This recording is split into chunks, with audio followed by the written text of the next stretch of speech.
Assalamualaikum warahmatullahi wabarakatuh. Waalaikumsalam warahmatullahi wabarakatuh.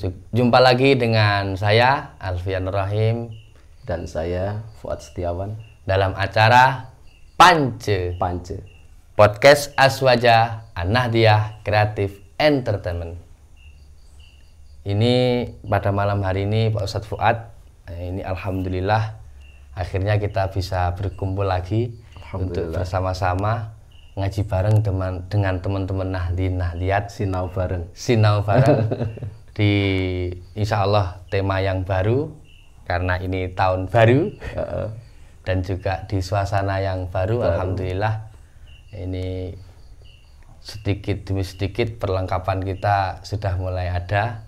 Ini ada, alhamdulillah kita sudah bisa memasang foto Rois Suriah dan juga Ketua Umum PBNU. Alhamdulillah, semoga beliau berdua senantiasa dilindungi oleh Allah Subhanahu wa taala dan semoga keberkahannya juga dicurahkan di ruangan ini. Amin ya rabbal alamin. Baiklah Pak Ustadz Fuad, sebelum kita mulai podcast kita, saya ingin promosi dulu, mengingatkan kepada warga Nahdiyat khususnya di Kecamatan Lubai Ulu bahwa MWC NU Lubai Ulu telah meluncurkan koin Nahdin, koin NU Lubai Ulu.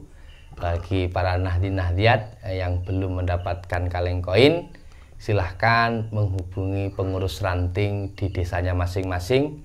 Tujuannya diantaranya adalah untuk menggerakkan daripada kesadaran kita dalam membangun NU di Kecamatan Lubai Ulu. Insya Allah dawuh Mbah Hasim terus nika pripun sapa gelem ngopeni NU nggih anak putune sing sapa gelem ngopeni NU tak aku dadi santriku anak putune tak dongakne husnul khotimah. Amin. Indonesianya barang siapa yang mau ngurusi NU aku jadi muridku dan anaknya anak keturunannya saya doakan husnul khatimah. Amin. Monggo, itu tadi sedikit daripada penyampaian program-program MWC NU Lubai Ulu. Baik Pak Ustadz Fuad, agar tidak berlama-lama, ini kan kita alhamdulillah ditakdirkan oleh Allah bisa menemui tahun baru Hijriah 1444. Jadi kurunnya ini semenjak Nabi hijrah sampai sekarang ini jarak kita sangat jauh, Pak Ustaz. Iya, betul. Nah ini yang pertama tentu yang ingin kita obrolkan, dalam Islam ini ada penanggalan atau kalender yang menggunakan sistem hijriyah. Nah, ini mungkin bisa dijelaskan Pak Ustadz, apa sih beda yang dimaksud dengan hijriyah dan apa bedanya dengan bulan kalender-kalender yang biasa digunakan di nasional. Oh iya. Terima kasih Pak Ustadz Alfian Rahim. Yeah. Bulan Hijriyah ini adalah penanggalan yang ditetapkan dalam kalender sejarah Islam. Yeah. Dan penggunaan kalender ini menggunakan perjalanan bulan. Yang sedikit membedakan dengan kalender nasional yang di situ menggunakan kalender penanggalan Masehi. Masehi itu cara penanggalannya dengan menggunakan matahari. Perjalanan matahari. Berarti ada istilah Hijriah, ada istilah dalam bulan tahun Hijriah itu ada istilah Komariah juga ya. Iya, Komariah. Lah kenapa dinamakan Hijriah? Ini ada sejarah. Sejarah. Hijriyah itu adalah nisbat dari kata hijrah. Ada nisbatnya di sini. Bangsa hijrah. Hijrah itu adalah perpindahan secara fisik ya. Perpindahan dari satu tempat ke tempat yang lain. Itu namanya hijrah secara fisik. Namun secara makna dapat kita artikan hijrah itu ya perpindahan dari perilaku buruk menuju perilaku yang baik. Itu secara makna. Dengan harapan adanya tahun baru Hijriah ini ada perpindahan dari yang lalu buruk itu menjadi tahun depan lebih baik. Menjadi lebih baik. Makanya itu kita juga di dalam Nahdien tidak asing dengan yang namanya doa awal tahun dan doa akhir tahun yang sudah diposting oleh Mas Lutfi doanya. Nah, hijrah ini sejarahnya dimulainya penanggalan Hijriah. Ini dimulai dari hijrahnya baginda Nabi Muhammad Sallallahu Alaihi Wasallam dari kota Mekah ke Madinah. Kota Madinah. Dan ketika baginda Nabi melaksanakan hijrah dari Mekah ke Madinah ini bukan serta-merta terus Kanjeng Nabi membuat penanggalan, membuat kalender. Tidak. Justru penanggalan ini mulai dibuat oleh Sayyidina Umar. Oh, berarti awal daripada penanggalan dengan istilah Hijriyah, 1 Hijriyah, 2 Hijriyah itu bukan pada saat Nabi, tapi pada saat sahabat Umar bin Khattab menjadi khalifah. Berarti termasuk berbuat bid'ah juga ini ya. Bid'ah hasanah. Karena tidak dilakukan oleh Nabi. Tapi bid'ah hasanah. Ya mungkin di situ penanggalan ini bermula bahwa perkembangan Islam ini berawal dari hijrahnya Nabi. Kita ketahui bahwa sejarah baginda Nabi Muhammad Sallallahu Alaihi Wasallam ini di kota Mekah lebih lama daripada beliau berada di kota Madinah. Namun pesatnya perkembangan Islam, dakwah Islam ini tampak dan kelihatan sekali perkembangannya ketika baginda Nabi berada Sallallahu Alaihi Wasallam di kota Madinah. Jadi berangkat dari hijrah ini membawa suatu perubahan yang sangat signifikan sekali dalam perjalanan dunia Islam. Maka kemudian Sayyidina Umar mengambil inisiatif untuk kalender ini dimulai dari hijrahnya baginda Nabi Muhammad Sallallahu Alaihi Wasallam. Tapi kalau memang kita mengecek daripada amalia ubudiyah yang dikaitkan dengan waktu, memang tidak bisa pembuatan kalender dalam Islam itu memang sangat dibutuhkan ya Pak Ustadz. Karena kalau kita nggak ada kalender hijriah ini, ya urusan ibadah juga repot nih. Di antaranya ibadah haji itu kan adalah termasuk rukun Islam. Rukun Islam dan sifatnya itu terikat dengan waktu terikat dengan termasuk kurban, termasuk puasa Ramadan. Sehingga memang begitu pentingnya kita sebagai orang Islam mengerti mengenai penanggalan Hijriyah. Nggih. Baik Ustadz, itu tadi sekilas mengenai alasan atau latar belakang dinamakan dengan tahun Hijriyah. Nah, kalau Masehi kan dimulai dari lahirnya Nabi Isa yang menggunakan Syamsiah. Nah, kalau kita ini menggunakan kalender Hijriyah yang berdasarkan penghitungan perjalanan bulan. Baik. Kalau kita di bulan-bulan Syamsiah atau bulan-bulan Masehi itu kan ada istilah bulannya ada 12 sama tentu dengan Hijriyah. Nah, kalau Hijriyah sendiri ini kan namanya apa saja Ustadz? Kan kalau itu ada Januari, Februari, nah mungkin sama. Kalau dalam kalender Islam juga itu jumlah bulannya juga ada 12. Ya. Diawali dengan bulan yang pertama itu adalah bulan Muharram. Bulan Muharram atau yang dalam orang Jawa itu lebih mengenalnya dengan sebutan bulan Suro. Jadi Jawa itu juga sebenarnya ikut kalender Hijriyah. Iya, sama. Ikut dari Haji Soko. Sultan Agung. Ya Sultan Agung atau Haji Saka ya waktu itu. Sultan Agung. Kemudian bulan Safar ya. Bulan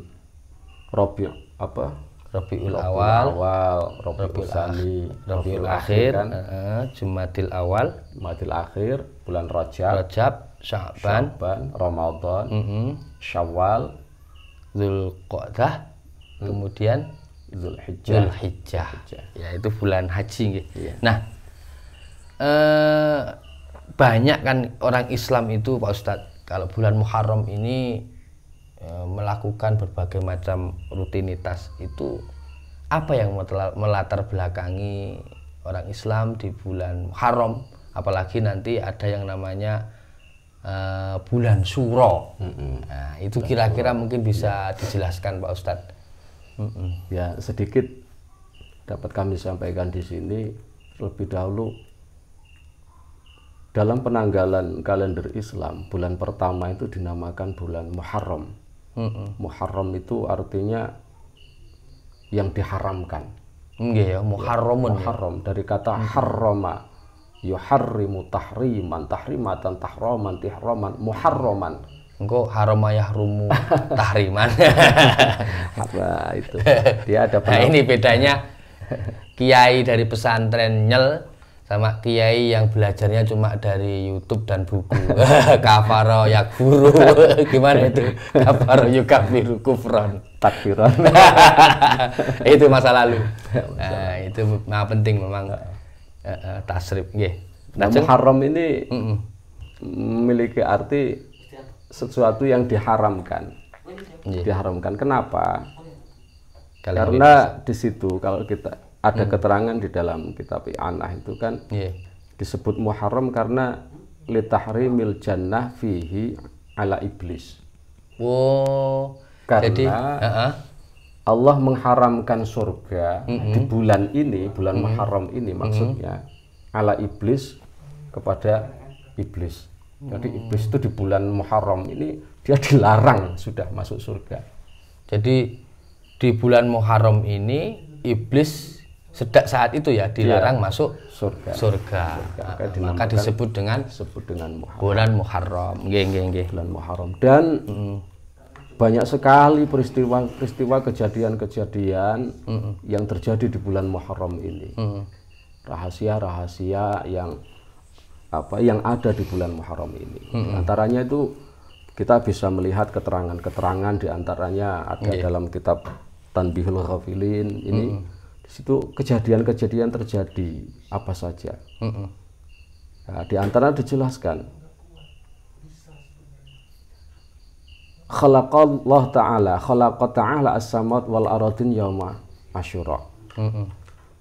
Yakni Allah menciptakan langit dan bumi ini di bulan di tanggal Muharram, tepatnya di tanggal 10 bulan Muharram.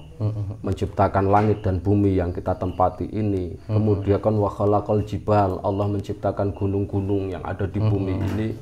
Itu yauma Asyura, di hari ke-10 bulan Muharram ini. Kemudian menciptakan lautan wa khalaqal bahra yauma Asyura. Wa khalaqallahu wal qalam, subhanallah. Allah menciptakan lauhil mahfud dan menciptakan al-qalam, pulpen yang mencatat semua takdir manusia, makhluk Allah ya. Itu pada bulan Muharram ini, tepatnya di tanggal 10 atau hari Asyura. Wa khalaqa Adam yauma Asyura wa khalaqa Hawa yauma Asyura. Masya Allah. Allah menciptakan Nabi Adam ini juga di bulan Muharram. Menciptakan Ibu Hawa juga di bulan Muharram, tepatnya di tanggal 10-nya. Kemudian wa khalaqal jannah, Allah menciptakan surga ini juga di bulan Muharram. Terus wa wulida Ibrahim yauma Asyura. Nabi Ibrahim alaihissalam ini dilahirkan juga di bulan Muharram, tepatnya hari Asyura, yaitu hari yang ke-10. Berarti kalau Surawan itu sekaligus Maulidi Nabi Ibrahim itu bagus ya. Itu kaitannya yang menjadi budaya yang berkembang di kalangan orang-orang Jawa, menyebutnya dengan bulan Suro. Ya, bulan Suro yang sebenarnya bulan ini namanya bulan Muharram. Namun karena mungkin karena banyaknya peristiwa-peristiwa yang terjadi dan dahsyatnya peristiwa-peristiwa yang terjadi yang pada tanggal 10 bulan Muharram yang dalam bahasa Arabnya disebut Asyura. Nah, karena ilate wong Jawa ngomong nih Asyura kangelan, itu lebih disebutlah dengan mudah yaitu Suro. Nah, maka dikenal dengan nama bulan bulan suro. Lek cara Jawane ngoten. Ya hayu ya qayyum Ya kayumu ya kayuku. Wong Jawa ya. Iya, seperti itu. Nggih. Nah, bahkan banyak kejadian-kejadian, bukan hanya itu saja. Kalau kita kupas banyak sekali kejadian. Jadi sangat istimewa. Allah memang meletakkan berbagai macam peristiwa yang menakjubkan ya, yang luar biasa, yang khariqul adah, yang luar biasa lah intinya ya, di tanggal 10-nya bulan Muharram atau kita kenal dengan Yaumu Asyura. Bahkan dalam doa berjanji itu banyak sekali ya, sebelum berdoa itu memuji-muji dengan berwasilah kepada para nabi yang diselamatkan di bulan Asyura ya. Termasuk di dalam Al-Berjanji sini kayaknya ini juga disebutkan Allah menciptakan ruhnya Nabi Muhammad itu pada bulan Asyura, pada bulan Muharram tanggal 10 Asyura. Ini ruh ya Kanjeng Nabi.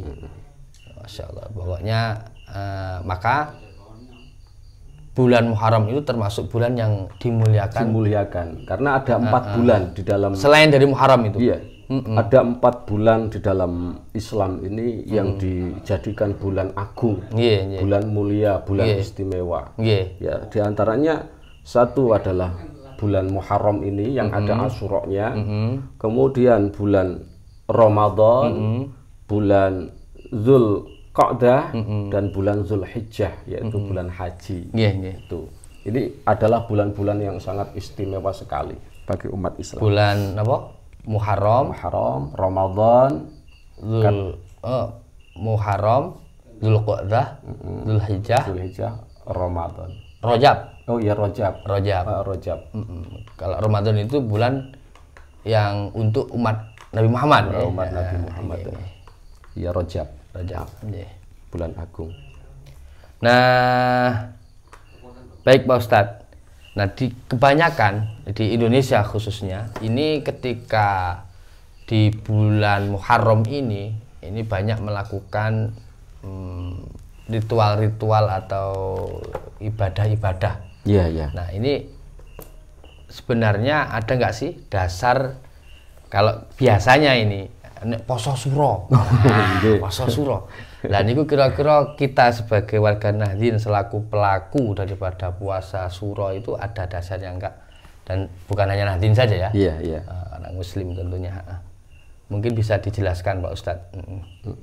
Memang kita lihat sendiri fenomena yang ada di tengah masyarakat kita di bulan Muharram ini, terlebih di tanggal 10-nya yaitu Asyura-nya itu banyak sekali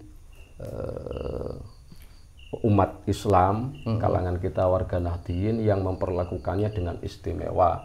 Di antaranya ada yang dengan cara berpuasa di tanggal 10-nya itu. Kemudian di antaranya itu yang menjadi budaya kita yang umum, di mana-mana tempat itu mengadakan santunan anak yatim. Nggih. Yang insya Allah akan kita adakan nanti di Masjid Al-Muhajirin tanggal 10. Kemudian ranting-ranting lain. Ya bersedekah lah. Banyak macam-macam. Budaya-budaya. Termasuk nyenengne bojo. Nah, nyenengne bojo. Itu bojo anak. Itu ternyata ada dasarnya. Ngaten. Bukan karangan-karangan masyarakat kita, bukan bikin-bikinan masyarakat kita. Ternyata itu memang ada dasar. Kenapa ada tuntunannya? Ada tuntunannya. Kenapa kok puasa di hari Asyura-nya, ya, terus tanggal 9 juga puasa, kenapa? Itu ternyata memang ada dasar. Ada dasarnya. Hadisnya. Di antaranya ini ada hadis yang diriwayatkan dalam kitab Bukhari Muslim, ya, Wasyakhani an Ibnu Abbas. Diceritakan dari sahabat Ibnu Abbas, anna Rasulullah sallallahu alaihi wasallam qadimal Madinah. Sungguhnya Rasulullah ini beliau tiba atau datang di kota Madinah. Fawajadal Yahuda siyaman yauma Asyura. Setiba di kota Madinah, baginda Nabi mendapati orang-orang Yahudi ini pada puasa di hari Asyura, yaitu hari tanggal 10 bulan Muharram ini. Nabi mendapati orang Yahudi ini kok pada poso ini. Tanggal 10 Asyura ini. Nah, Faqala Rasulullah kemudian Sallallahu alaihi wasallam. sallallahu alaihi wasallam, kemudian Kanjeng Rasul bertanya kepada si Yahudi ini, "Ma hadzal yaum allazi tasumunahu?" Hari apa ini? Ya, hari yang kalian puasa ini hari apa? Tanya baginda Nabi. Faqalu, kemudian mereka orang-orang Yahudi ini menjawab, hadza yaumun azim, kata orang-orang Yahudi. Hari ini, hari ke-10 bulan Muharram ini, yang disebut dengan hari Asyura ini adalah yaumun azim, hari yang sangat mulia, sangat agung sekali. Ya. Anjallah fihi Musa wa qaumahu. Karena di hari ini, di hari Asyura ini Allah menyelamatkan Nabi Musa dan kaumnya. Kemudian wa aghraqa Fir'aun wa qaumahu. Dan pada hari ini Allah menenggelamkan Fir'aun dan pengikut-pengikutnya. Yang mana orang Yahudi ini nabinya Nabi Musa, ya. Musa. Walaupun Nabi Musa itu sebenarnya bukan mendakwahkan agama Yahudi tapi agama Islam. Kemudian ke belakang-belakang menjadi namanya agama Yahudi. Sebenarnya Yahudi itu bukan agama. Bukan agama, tapi ras keturunan. Nah, fasomahu Musa, kemudian Nabi Musa memuasai, bersyukurlah ya, memuasai hari Asyura ini, hari ke-10 di bulan Muharram ini, syukron, sebagai bentuk rasa syukur, sebagai bentuk rasa terima kasih. Kenapa? Di hari ini Nabi Musa dan kaumnya diselamatkan oleh Allah Subhanahu wa Ta'ala. Dan di hari ini juga yang menjadi musuh besar dalam dakwahnya Nabi Musa alaihissalam menyampaikan ajaran tauhid, menyampaikan risalah dari Allah Subhanahu wa Ta'ala. Musuh besarnya yaitu Fir'aun ditenggelamkan, dilenyapkan beserta para pengikutnya. Nah, kemudian sebagai bentuk rasa syukur, rasa terima kasihnya Nabi Musa, beliau puasa. Beliau puasa di hari Asyura ini. Nah, fanahnu nasumunahu, dan kami juga sebagai pengikut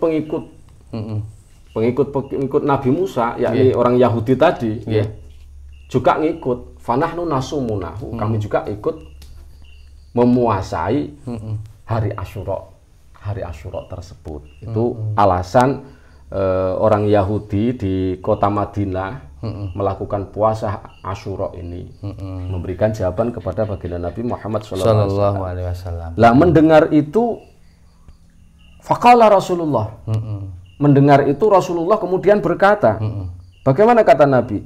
Fanahnu ahaqqu wa aula bi Musa minkum. Maka kami, kata Nabi, ya, maka kami lebih berhak, ahakku, lebih berhak, wa aula, dan lebih utama. Untuk apa? Untuk memuasai hari Asyura ini, daripada kalian semua, daripada Nabi Musa. Ya. Fasomahu Rasulullah SAW, maka kemudian Nabi Muhammad SAW juga memuasai hari Asyura ini. Wa amaro ashabahu, dan Nabi memerintahkan kepada sahabat-sahabatnya bisyamihi, untuk berpuasa di hari Asyura, yakni di bulan Muharram ini. Inilah yang menjadi dasar, landasan orang Muslim, dalil umat Islam kok melakukan puasa di hari Asyura, yaitu tanggal 10 bulan Muharram. Namun ada penambahan di sini, ya. Di sini dijelaskan ada satu riwayat dari Imam Baihaqi wal Baihaqi, ya. Sumut tasik wal ashir. Nabi juga memerintahkan, sumu, berpuasalah kalian. Berpuasalah kalian at-tasik, pada tanggal 9, wal ashir, dan pada tanggal 10, wala tasubbu bil yahud, dan janganlah kalian menyerupai orang Yahudi. Artinya begini, artinya kesunahan berpuasa, ya, ini bukan cuma di tanggal 10-nya saja, di hari Asyura-nya saja, tapi kesunahannya juga ada perintah dari Nabi. Kita juga disunahkan untuk berpuasa di tanggal 9-nya, yang disebut dengan hari Tasu'a, tanggal 9 Muharram. Kenapa? yaitu supaya kita ada perbedaan.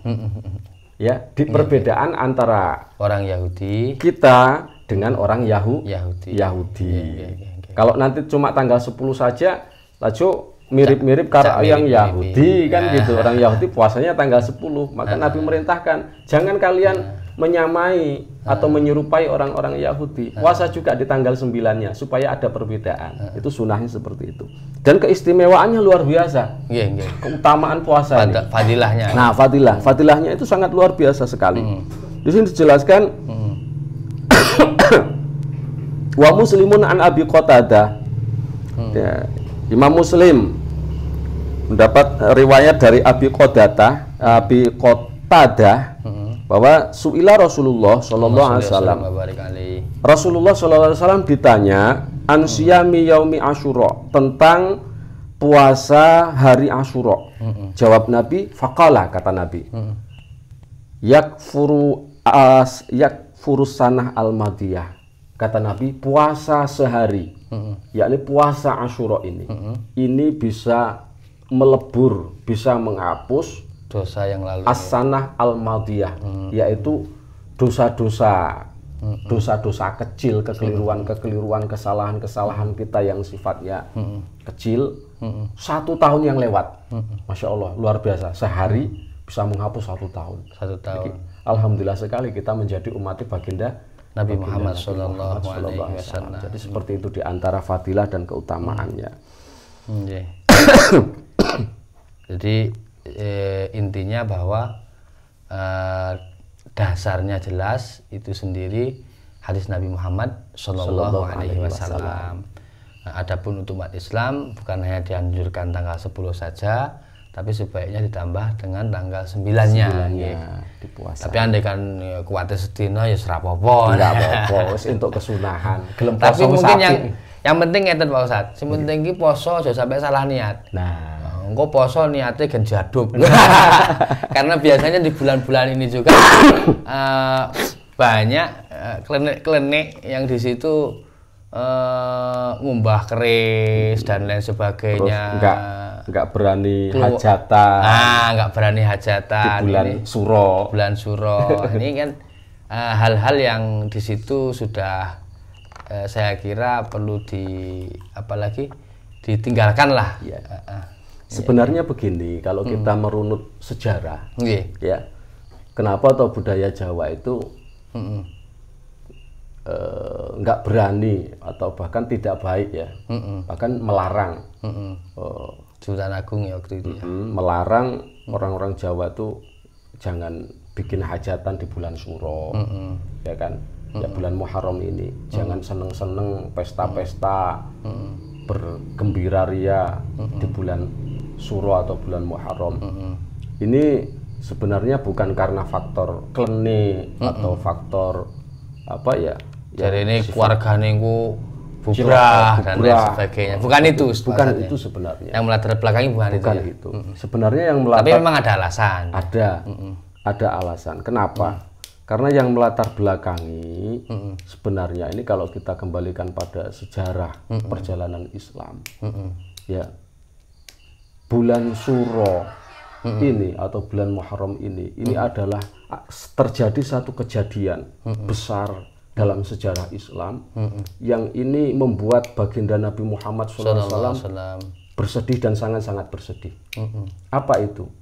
Yaitu wafatnya cucu beliau. Sayyidina Husain, yaitu putra Sayyidina Ali karamallahu wajhah. Sayyidina Husain ini dibunuh dan di Karbala itu ya, di padang Karbala. Nah, peristiwa Karbala dalam sejarah. Ini terjadinya di bulan Suro, di bulan Muharram. Di bulan Muharram. Nah, andaikan baginda Nabi melihat kita umatnya, ya kan? Melihat kita umatnya di bulan di mana baginda Nabi bersedih. Pada saat itu bersedih. Ya kan, bulan Suro ini adalah bulan kesedihan bagi baginda Nabi karena cucunya dibunuh di padang Karbala. Maka secara otomatis sangat tidak pantas sekali bagi kita umatnya ini, ya pengikutnya baginda Nabi ini, malah bersenang-senang, berpesta, bereforia, ya kan? Dengan berbagai macam bentuk bentuk kesenian, kesenangan lah yang dilakukan di bulan yang mana bulan ini baginda Nabi bersedih. Sebenarnya faktor itu itu yang melatar belakangi. Tapi begini tapi kan yang namanya nikah kan kebutuhan. Misal kalau mau nikah lah, kalau dia nggak dinikahkan segera kan ya mungkin terjadi hal yang tidak diinginkan ya. Daripada engko anakku celak engko rasido dan lain sebagainya tak rafek nih. Jadi bukan karena intinya bukan karena ingin melawan daripada kesedihan, tidak. Itu kembali kepada masalah niat masing-masing ya. Kepada masalah fikih. Apabila nikah itu kan terkadang bisa wajib. Kan gitu. Bisa wajib. Kalau wajib ya harus disegerakan. Harus disegerakan. Kalau nanti umpamanya gini, pas di bulan Muharram, ini kalau nggak nikah akan terjerumus pada perbuatan yang diharamkan.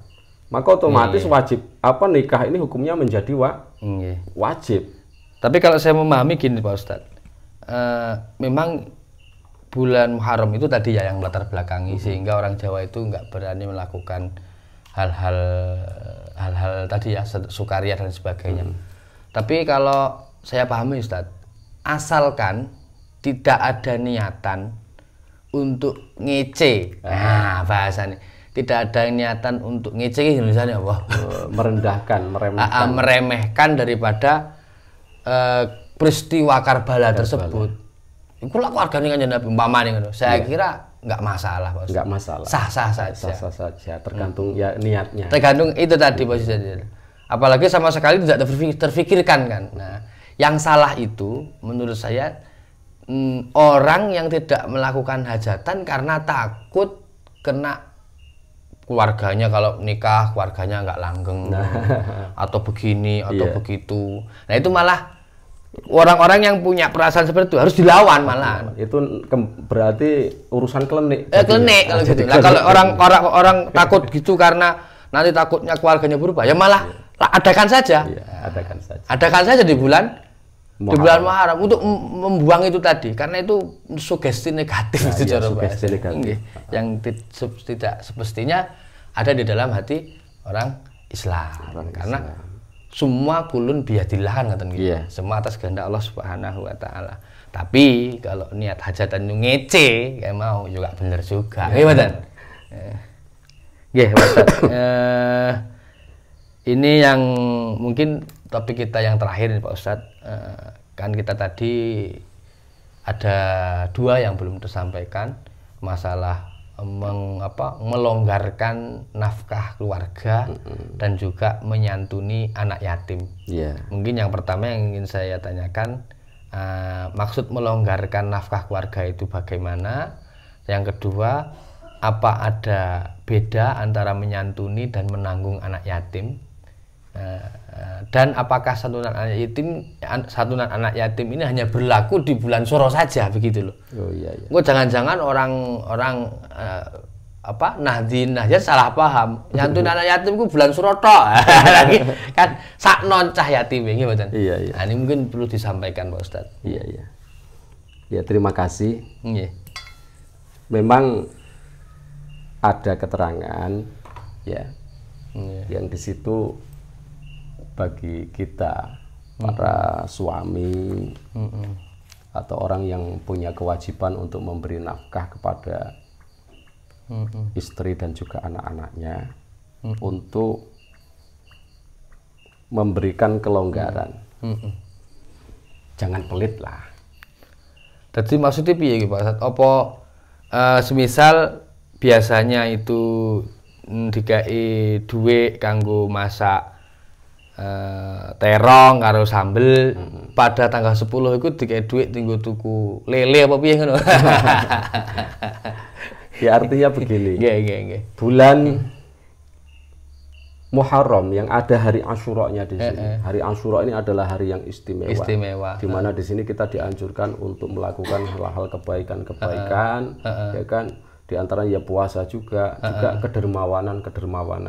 Di antaranya ya dermawan memberikan santunan perhatian kita kepada keluarga kepada orang-orang yang terdekat lah, miskin, fakir, kemudian anak yatim yang ditinggal mati oleh ayahnya dalam kondisi dia masih kecil, tidak punya kemampuan, belum bisa berusaha. Itu ada anjuran kita untuk memberikan kelonggaran kepada keluarga kita, anak-anak kita. Ya kalau istri kita kan biasanya kan ikut jamaah muslimatan kadang ya.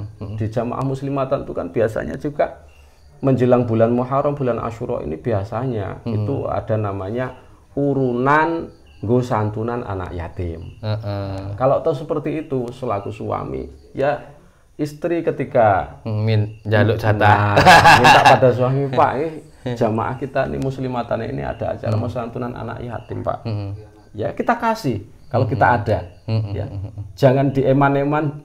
Artinya kedermawanan itu harus dilos ya. Kita loskan. Nah, insya Allah di balik itu keberkahannya ada. Keberkahannya. Karena ada satu hadis ya. Riwayat Imam Tabrani Baihaqi dari Abi Sa'id. Redaksi hadisnya begini. Man wasa'a ala iyalihi yauma asyura wasa'allah alaihi fi sanatihi kulliha. Luar biasa. Masya Allah. Ya. Man wasa'a, barang siapa yang memberi kelonggaran ala iyalihi kepada keluarganya, ya kepada keluarganya dia beri kelonggaran. Yauma asyura, di hari Asyura. Wasa'allah alaihi fi sanatih kuliha, maka Allah akan memberikan kelonggaran, memberikan kelapangan ya di 1 tahunnya orang itu. Kuliha full 1 tahun. Berarti ngene ya, matuke iya. Tanggal 10 engko anake tukokne kelambi, tukokne celana, jai jalan-jalan, mangan enak, seneng ning ngono ya. Itu khalus surur. Muga-muga lantaran engko setahun seneng terus. Amin. Itu sudah jelas dasarnya itu kayaknya itu. Iya. Amin. Nah, ini dulur-dulur Nahdiyat. Jadi kalau mau nyenengkan keluarga jangan nunggu Lebaran Idul Fitri baru beli baju baru. Ini cocok juga pada tanggal 10 ini melapangkan keluarga kita, diajak seneng-seneng lah ya. Sing tentunya sing tidak melarang syariat. Yang tidak melanggar syariat. Seperti itu. Terus tadi untuk anak yatim tadi Mas Ustaz. Anak yatim. Memang ada keterangan ya. Ada keterangan dari baginda Nabi ya. Waman masaha fihi ala roksi yatimin. Dan barang siapa yang di bulan di hari Asyura, hari ke-10 bulan Muharram ini mengusap kepala anak yatim. Au ahsana ilaihi, atau dia berbuat baik ya, memberikan kebaikan kepada anak yatim di hari Asyura ini. Entah bentuknya santunan, ya kan? Sebagai bentuk perhatian kita kepada anak yatim ini. Faka'an nama ahsana ila aita mi waladi adam kulihim. Masya Allah. Luar biasa. Juga ya Pak. Faka'an nama ahsana, maka seakan-akan dia itu sudah berbuat baik kepada anak-anak yatimnya keturunan Nabi Adam kulihim, semuanya. Jadi kalau kita melihat redaksi daripada keterangan ini, kita memberikan santunan kepada 1 anak yatim. Yatimun itu kan bentuk mufrad. Ya, 1 orang anak yatim di hari Asyura. Ini seakan-akan kita ini sudah menyantuni semua anak yatim keturunan Nabi Adam. Kabeh. Kulih. Nek Al-Qur'an ya. Barang siapa membunuh 1 orang, maka seperti membunuh semua orang. Itu. Barang siapa yang menjaga nyawa seorang, maka menjaga nyawa seluruh hidup. Mungkin seperti itu juga ya. Ngusap nyantuni anak yatim pada bulan Muharram itu sama halnya pahalanya. Pahalanya sama dengan pahalanya nyantuni anak turunnya Adam sak donya. Itu. Jadi artinya begini, artinya yang sudah menjadi budaya kita kaum Nahdiyin setiap bulan Muharram ya, utamanya di hari Asyuranya membikin acara ya kan. ngajaki patungan jamaah. Ayo, siapa yang mau menyantuni anak yatim, dikumpulkan jadi satu. Kemudian bagaimana diamplopi, ya kan? Kemudian bagaimana diberikan kepada anak-anak yatim yang ada di desa tersebut. Ini yang menjadi budaya seperti ini. Ini ada dasarnya ya, seperti yang saya keterangan hadis tadi, yang saya sampaikan tadi. Jadi, fadilahnya luar biasa sekali yang sudah disampaikan tadi ya, keutamaannya. Artinya budaya yang sudah berjalan itu ya mari sama-sama kita pertahankan, kita jaga. Tapi budaya tersebut bukan menutup kita juga harus berhenti untuk memperhatikan mereka di luar bulan Muharram. Karena ada keterangan yang lain yang lebih dahsyat, Kata Nabi, ana wakafilul yatim hakaza fil jannah. Ya. Sudah bukan nyantuni lagi itu ya. Oh ya. Jadi saya kata baginda Nabi, wakafilul yatim dan orang yang menanggung anak yatim. Hakaza. Ini seperti dua jari-jari ini. Fil jannah. Cedek banget berarti. Di dalam surga. Artinya berdampingan, dempet berdampingan. Artinya Nabi itu menyampaikan kepada kita umatnya, lek kue gelem ya berdampingan dengan aku di surga, maka tanggunglah anak yatim. Dan bahasa menanggung di sini bukan cuma menyantuni, berarti lebih ya. Ya berarti memperhatikan kebutuhan si anak yatim ini, kebutuhan anak yatim ini.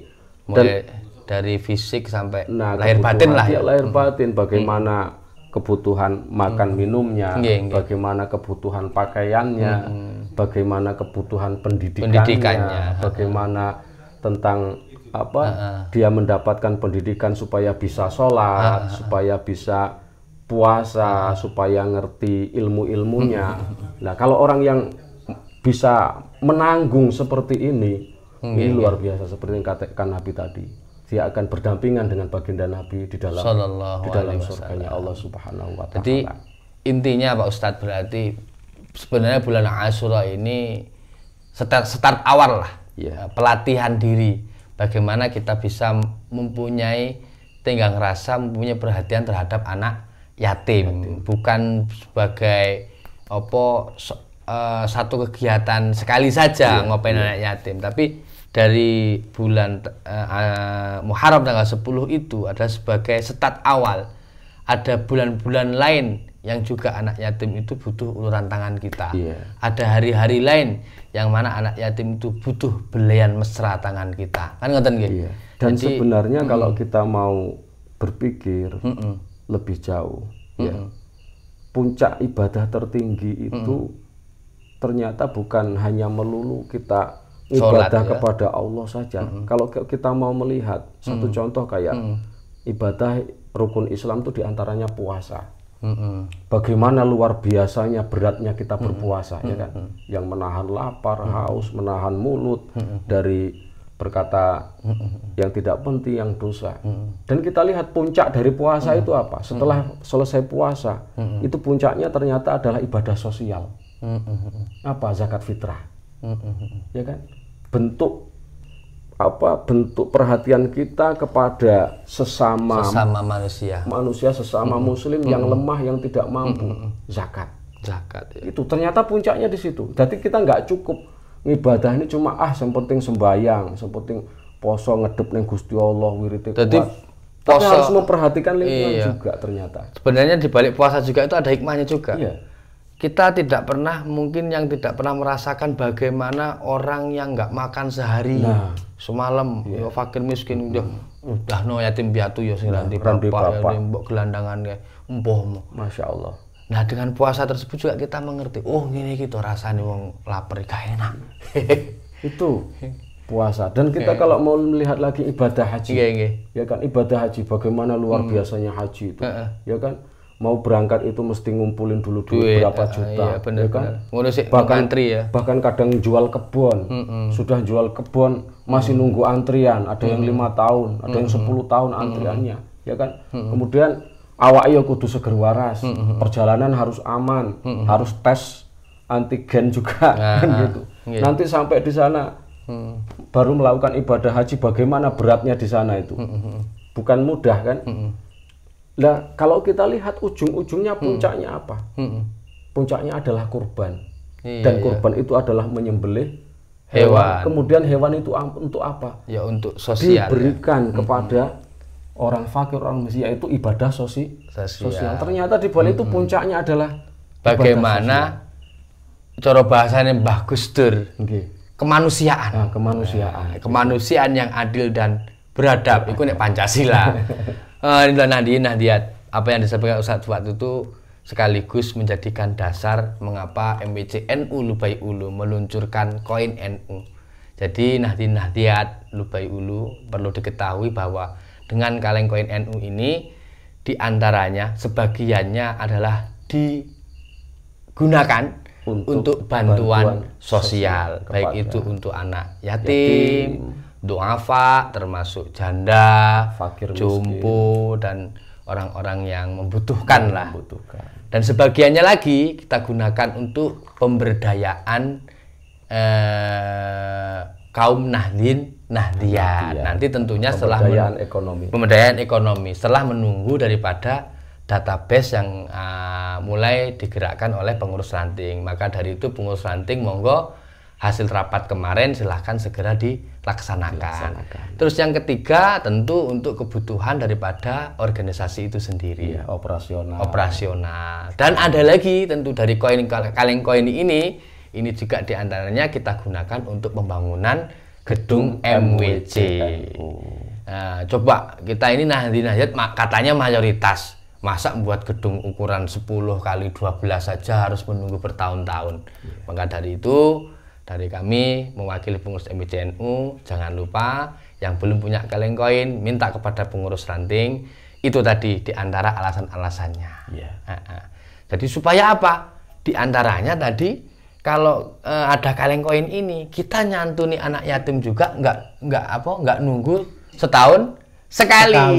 Kita nyemplungkan uang di sini, ada uang nggak ada, belum 10.000. Nah, jadi sebagiannya nanti akan disalurkan ke bantuan sosial. Larinya ya diantaranya ke anak yatim. Dan sudah jelas pahalanya tadi, barang siapa menyantuni anak yatim maka sama halnya seakan-akan dia menyantuni seluruh anak yatim keturunannya Nabi Adam. Masya Allah. Apalagi tadi kalau sudah nanggung. Wah, dahsyat. Maka doakan ke depannya kita selalu istiqomah. Amin ya rabbal alamin. Di dalam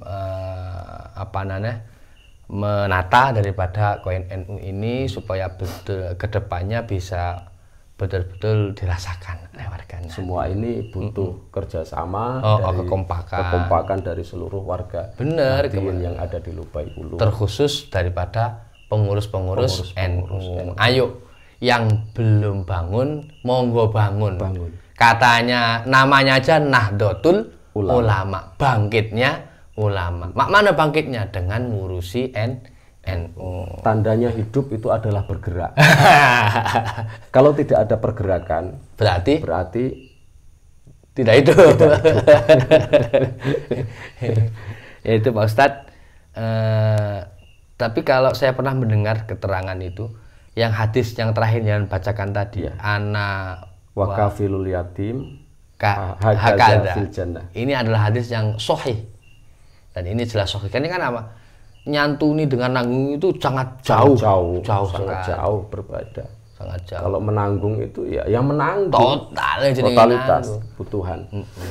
Nah, termasuk doanya semoga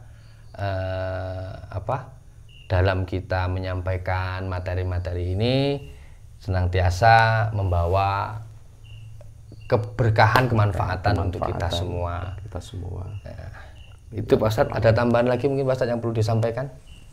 Closing kita, monggo. Oh iya, ucapan selamat tahun baru. Gimana?